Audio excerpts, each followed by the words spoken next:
Seu aluno 001 do ano passado, longos anos depois, aqui estamos nós mergulhando em Curaçao. Grande abraço, tudo de bom, parabéns pelos 30 anos de aventura e que venham outros 30. Vamos lá. Estou muito feliz de estar aqui, você está de parabéns com a organização da viagem, com o grupo. Carrego você aqui no peito e espero estar junto contigo aí por mais 30 anos de mergulho. Grande abraço, meu amigo.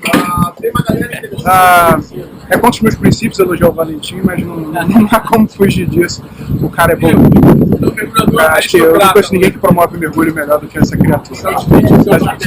Ele está de parabéns pelos 30 anos e a gente também. Meus parabéns por ser uma pessoa agregadora da atividade, agregadora tanto nas viagens, apresentar o mundo do mergulho para desconhecidos, agregar pessoas diferentes nessas viagens que você organiza e principalmente passar toda a sua experiência nas suas aulas para todo mundo. Os parabéns e que eu espero que na sua festa de 60 anos de mergulho eu esteja junto de novo. Os parabéns pelos 30 anos de mergulho e agradecer por ter feito parte de algum pedacinho disso aí, né? Ele foi meu instrutor a vida inteira, depois virou amigo, agora a gente viaja junto, faz as besteiras juntos, faz os mergulhos juntos.